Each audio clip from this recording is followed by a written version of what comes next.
तो ब्रेक के बाद आपका स्वागत है और इस वक्त की बड़ी खबर आपको दिखा रहे हैं। यूपी सरकार ने राजस्थान सरकार के बिल का भुगतान किया है। यूपी सरकार ने 36,36,664 रुपए का भुगतान कर दिया है। राजस्थान सरकार ने अपनी बसों के किराए के लिए यह बिल भेजा था, जिसका यूपी सरकार ने भुगतान कर दिया है। कोटा से छात्रों को लाकर यूपी बॉर्डर पर छोड़ने के लिए यह बिल भेजा गया था, जिसका यूपी सरकार ने भुगतान कर दिया है।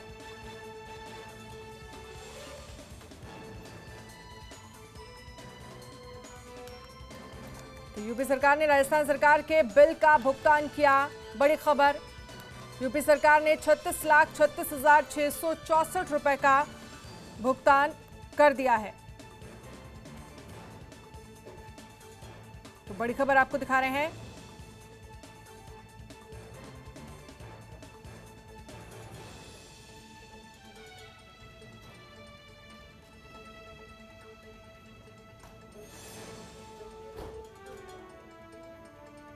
तो राजस्थान सरकार ने अपनी बसों के किराए के लिए ये बिल भेजा था।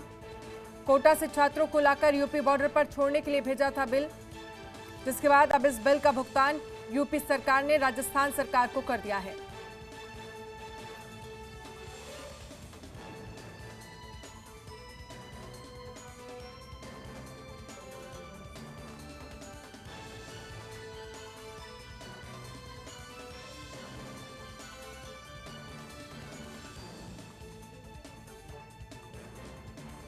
तो यूपी सरकार ने राजस्थान सरकार के बिल का भुगतान किया है।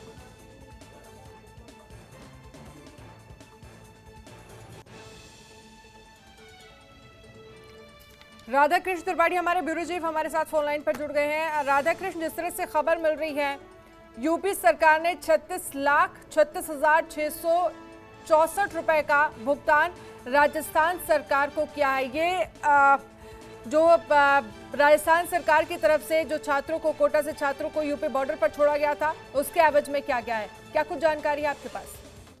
जी बिल्कुल, देखिए उत्तर प्रदेश सरकार ने ये स्पष्ट किया है कि आरटीजीएस के जरिए जो कोटा से छात्र लाए गए थे, जिनमें राजस्थान की जो बसें लगी थी 70 बसें, उनका जो किराया था वो आरटीजीएस के जरिए उत्तर प्रदेश सरकार ने राजस्थान सरकार को पूरा उसका भुगतान कर दिया है।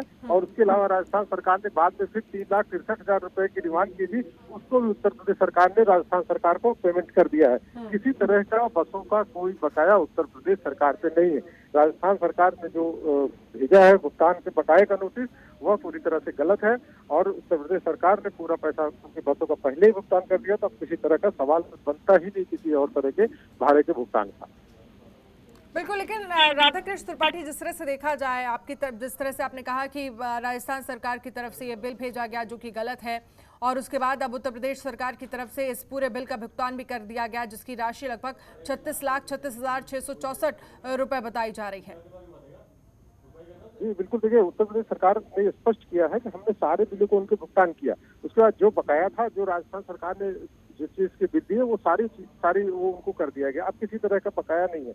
और इसके साथ ही उत्तर प्रदेश सरकार ने ये भी कहा कि अगर चूंकि राजस्थान सरकार कांग्रेस की जो सरकार है वहाँ वो राजनीति करना चाहती है, उनकी नीयत ही मदद करने की नहीं है, उनकी नीयत केवल सियासत की है। तो सियासत को अपनी बनाए रखने के लिए, चूंकि उनके पास कोई इशू नहीं, कोई मुद्दा नहीं है, तो इसलिए उत्तर प्रदेश में किसी तरह से एक मुद्दा बनाए रखने के लिए वो झूठी पूरी प्रक्रिया वो बता रहे हैं कि वो करने की, और उसके तहत ही ये जो है सारा अनर्गल प्रयास किया जा रहा है ताकि राजनीति को जिंदा रखें। कांग्रेस के पास कोई मुद्दा नहीं है और सियासत करने का, लिहाजा वो इस तरह की चीजें आगे भी करते रहेंगे और हम उसके लिए तैयार हैं। उनके झूठ को बेनकाब करने के लिए उत्तर प्रदेश सरकार, पूरी बीजेपी तैयार है और इसलिए उत्तर प्रदेश में किसी तरह का झूठ या पाखंड नहीं चलने वाला है।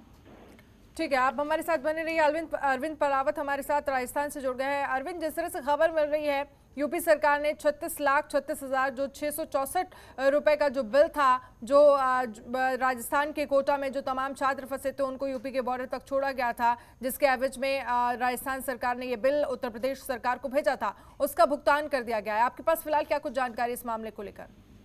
जी देखिए, ये जो बसों पर जो पूरी पॉलिटिक्स चल रही है, इस पर राजस्थान सरकार की ओर से भी एक लेटर जो है वो यहाँ पर सामने आया है। और ये लेटर डॉक्टर राजशेखर आईएएस है, प्रबंध निदेशक उत्तर प्रदेश राज्य सड़क परिवहन निगम है। उन्होंने 27 अप्रैल को राजस्थान सरकार को लिखा था। राजस्थान सरकार के जो RSRTC जो राजस्थान रोडवेज हैं उसके प्रबंध निदेशक हैं नवीन जैन, उनको ये पत्र लिखा गया था। और इस पत्र में कहा गया था कि आपकी ओर से जो कोटा के जो स्टूडेंट्स हैं उनको राजस्थान राज्य पथ परिवहन निगम की जो बसें हैं उनसे फतेहपुर सीकरी और झांसी में पहुंचाया गया है। तो ऐसे में इन बसों का जो भी व्यय है वो कितना है, इसकी जानकारी उन्हें दी जाए ताकि वे आगे की जो कार्यवाही है वो यहाँ पर कर सकें। तो अब बेसिकली जो ये लेटर जारी हो रहे हैं, क्योंकि अब से कुछ देर बाद में जो उप मुख्यमंत्री सचिन पायलट है उनकी भी प्रेस वार्ता है और इस संबंध में भी जरूर वो उनका कुछ वक्तव्य होगा कि क्या कुछ राजस्थान सरकार का इस मामले में स्टैंड है। लेकिन जो लेटर थे वो दोनों गवर्नमेंट के आपसी लेटर्स थे और इनको किस वायरल किया गया है, क्या कुछ चीजें इसमें है। लेकिन जो कांग्रेस पार्टी है उसका कहना है कि जो करार हुआ था उस करार के आधार पर ही ये सब चीजें हैं वो यहाँ पर हुई है और इस तरह की जो लेटरबाजी हो रही है बिल्कुल सही नहीं है। और कांग्रेस पार्टी जो है वो यानी कि कहने का मतलब ये है कि पहले दोनों ही सरकार के बीच में ये बातचीत हुई थी, ये एक कहा जा सकता है कि तमाम टर्म्स और कंडीशन के साथ ये साइन हुआ था और उसके बाद अब जब इस बिल का भुगतान हुआ है तो क्या इस पर राजनीति हो रही है?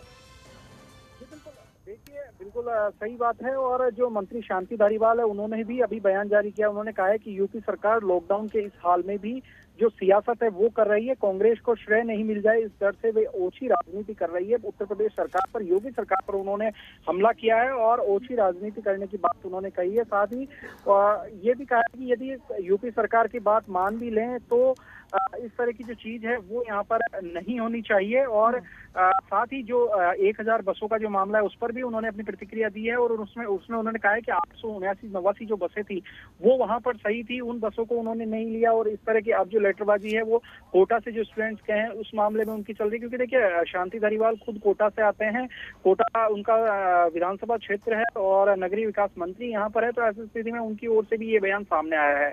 तो कहीं ना कहीं अब ये जो लेटर पॉलिटिक्स है इसके अंदर एक अजीब स्थिति है, क्योंकि राजनीति हो रही है और राजनीति भी इस तरह की हो रही है जहां पर लोगों को रियायत मिलने की बजाय, लोगों को राहत मिलने की बजाय अब कहीं ना कहीं परेशानी यहाँ पर बिल्कुल जो राहत आम जनता तक पहुंचनी चाहिए उसमें कहीं ना कहीं राजनीति हो रही है और जिसका लाभ आम जनता को पहुंचना चाहिए वो लाभ उन तक नहीं पहुंच पा रहा है। चलिए, बहुत बहुत शुक्रिया हमसे बातचीत करने के लिए। अरविंद पलावत हमारे साथ जुड़े थे, राधा कृष्ण त्रिपाठी हमारे साथ उत्तर प्रदेश से जुड़े थे, दोनों का बहुत बहुत शुक्रिया।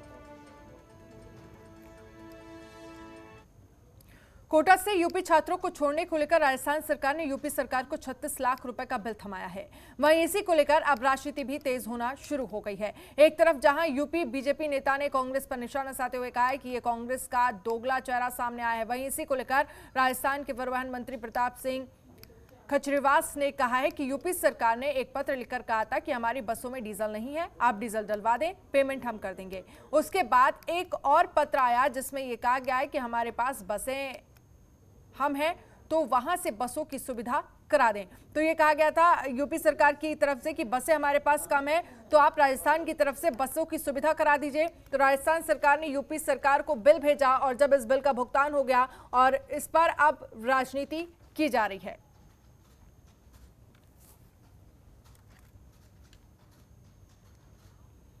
और सीधे आपको तस्वीरें दिखाते हैं जहां पर सीएम योगी आदित्यनाथ टीम 11 के साथ बैठक कर रहे हैं। तस्वीरें हम आपको दिखा रहे हैं। लगभग रोज ये बैठक होती है जहां पर कोविड-19 से लड़ने के लिए क्या कुछ कदम उठाए जा रहे हैं उसको लेकर चर्चा की जाती है और तमाम बड़े अधिकारी इस बैठक में मौजूद रहते हैं जो भी टीम 11 के हैं और उनसे लगातार फीडबैक भी लिया जाता है कि किस तरह से क्या कुछ जमीनी स्तर पर कार्य किया जा रहा है, क्या कुछ इंप्रूवमेंट वहां पर जमीनी स्तर पर देखा जा रहा है, कितने मरीज बढ़ रहे हैं और कितनी रिकवरी रेट क्या कुछ है, इसको लेकर लगभग रोज ही चर्चा होती है। तो फिलहाल ये तस्वीरें हम आपको दिखा रहे हैं। टीम 11 की ये बैठक चल रही है। सीएम योगी आदित्यनाथ की अध्यक्षता में ये बैठक हो रही है जहां पर टीम 11 के तमाम बड़े अधिकारी मौजूद हैं। कल भी ये बैठक हुई थी और किस तरह से लॉकडाउन 4 इस समय चल रहा है, कैसे कैसे धीरे धीरे अर्थव्यवस्था को पटरी पर लाया जाए उसको लेकर इस बैठक में चर्चा होती है। कौन कौन से ऐसे उद्योग धंधे हैं जिनको शुरू किया जा सकता है, किनको राहत दी जा सकती है, क्योंकि जिस तरह से देखा जाए लॉकडाउन को देखते हुए तमाम ऐसी दुकानें, तमाम ऐसे धंधे हैं जो पूरी तरह से बंद है, लेकिन अब धीरे धीरे सभी चीज़ों को लगभग यहाँ पर खोलने को लेकर प्लानिंग की जा रही है। तो सीएम योगी आदित्यनाथ की अध्यक्षता में ये टीम 11 की बैठक यहां पर चल रही है। टीम 11 के तमाम बड़े अधिकारी इस बैठक में मौजूद हैं। तो क्या कुछ कदम उठाए जा रहे हैं और क्या स्थिति है उत्तर प्रदेश में कोरोना पॉजिटिव मरीजों की, उसको लेकर लगभग रोज चर्चा की जाती है। सरकार की तरफ से जो कदम उठाए जा रहे हैं उनका लाभ जनता तक किस हद तक और किस तरह से पहुंचाया जा रहा है, इसको लेकर लगभग सभी अधिकारियों से फीडबैक भी लिया जाता है।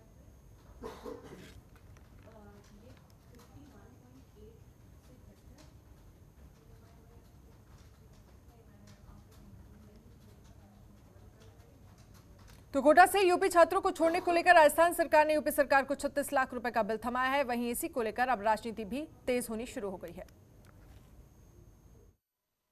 कांग्रेस की राजस्थान सरकार के द्वारा उत्तर प्रदेश सरकार को जो उत्तर प्रदेश के विद्यार्थी कोटा में रहते थे उनका बिल भेजा गया है और इस पूरे विषय से पता लगता है कि कांग्रेस का जो चरित्र है वो दोगली कांग्रेस है, दोहरी कांग्रेस है। प्रियंका वाड्रा एक और बड़ी बड़ी बातें करती हैं, वहीं मासूम बच्चों के पहुंचाने का, उनको उनके घर भी नहीं यूपी बॉर्डर तक पहुंचाने का पैसा मांग रही है सरकार। जबकि पहले उन्होंने कहा कि हमको डीजल का पैसा चाहिए, 19 लाख रुपए डीजल का पेमेंट किया, अब 30 लाख से अधिक बसों का पेमेंट मांगा गया है। ये बताता है कि कांग्रेस की सरकार, प्रियंका वाड्रा की कांग्रेस और उनकी सरकार केवल दोहरा व्यवहार, दोगला व्यवहार, दोगला चरित्र, इस पूरे प्रकरण से, इस बिल के द्वारा ये पता लगता है कि कांग्रेस का चरित्र दोगला चरित्र है और कांग्रेस केवल दोगलेपन की राजनीति करती है और वो सेवा से उनका कोई लेना देना नहीं है। को उत्तर प्रदेश परिवहन में जो इनके निदेशक है राजशेखर जी, उन्होंने पत्र लिखा और फोन पर बात करके रिक्वेस्ट की कि हमारी उत्तर प्रदेश की बसें स्टूडेंट को लेने के लिए कोटा गई हुई है, उनको डीजल की जरूरत है, तो आपसे हमारी रिक्वेस्ट है कि आप उनमें डीजल डलवा देना, डीजल का हम पेमेंट बाद में कर देंगे। तो उसमें राजस्थान रोडवेज राज्य पथ परिवहन निगम जो हमारी संस्था है, उन्होंने वहां पे अधिकारियों के स्तर पे उन बसों में डीजल डलवा दिया। बसों की संख्या 150, 120, 50 थी। उसके बाद उन्होंने एक और पत्र लिखा कि अब हमारे पास बसें भी कम पड़ गई, आप बसें भी दे दीजिए। राजस्थान राज्य पथ परिवहन निगम ने उनको बसें भी उपलब्ध करा दी। स्टूडेंट आपके उत्तर प्रदेश पहुंच गए, वो स्टूडेंट थे और उसके लिए हमने कोई पैसा मांगा नहीं, आपके यहां से ही आया कि हमें डीजल डलवा दीजिए। तो ये जो परिवहन निगम दोनों आपस में एक दूसरे के डीजल डलवाते हैं तो एक दूसरे को पैसा देते हैं। आपने पैसे के लिए कहा कि हमें डीजल डलवा दीजिए, डीजल का पैसा उन्होंने वहां चुका दिया।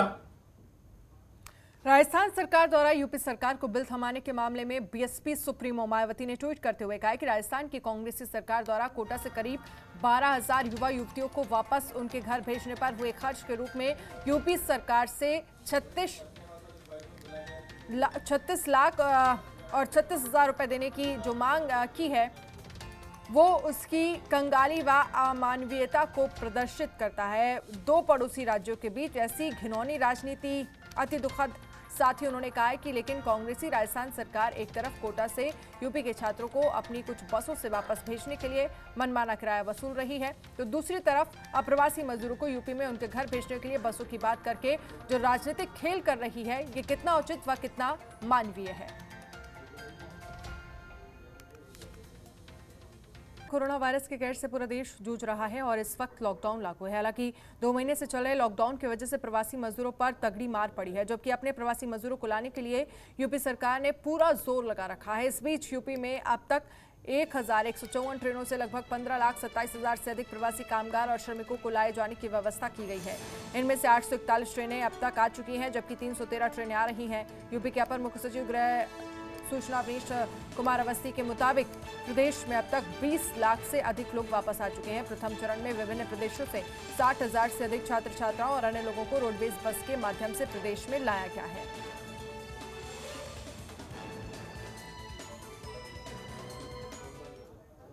और इस वक्त की बड़ी खबर आपको दिखा रहे हैं। आलोक रंजन बने हैं एमएसएमई के मुख्य संरक्षक। एमएसएमई के मुख्य संरक्षक बने हैं आलोक रंजन। बड़ी खबर आपको दिखा रहे हैं। यूपी के मुख्य सचिव रह चुके हैं आलोक रंजन, एमएसएमई के मुख्य संरक्षक बने हैं आलोक रंजन। तो बड़ी खबर आपको दिखा रहे हैं, एमएसएमई के मुख्य संरक्षक बने हैं आलोक रंजन। यूपी के मुख्य सचिव भी रह चुके हैं आलोक रंजन।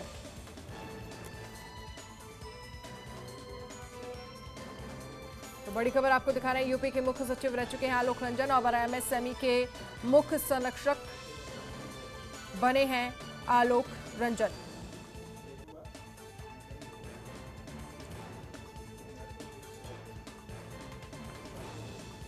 तो इस वक्त की बड़ी खबर आपको दिखा रहे हैं, यूपी के मुख्य सचिव रह चुके हैं आलोक रंजन और अब उन्हें बड़ी जिम्मेदारी एमएसएमई के मुख्य संरक्षक बने हैं आलोक रंजन।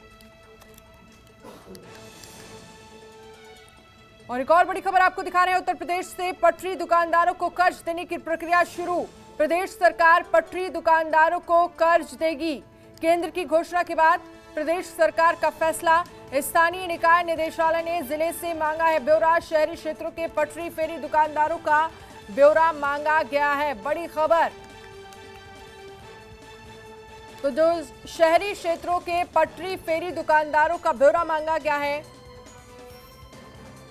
निकाय अधिकारियों को जानकारी देने के लिए निर्देश दिए गए हैं।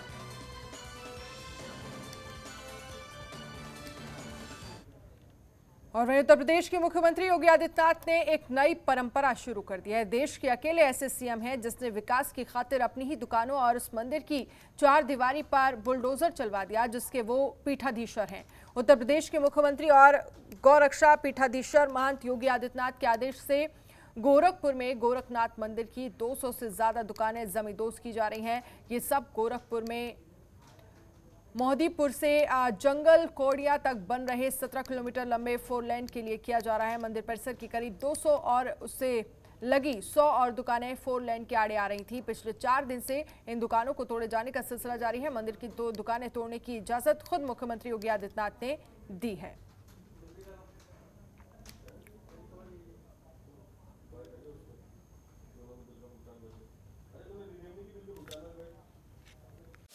खबरों के निष्पक्ष विश्लेषण के लिए सब्सक्राइब करें Jantantra TV and press the bell icon. Never miss any update.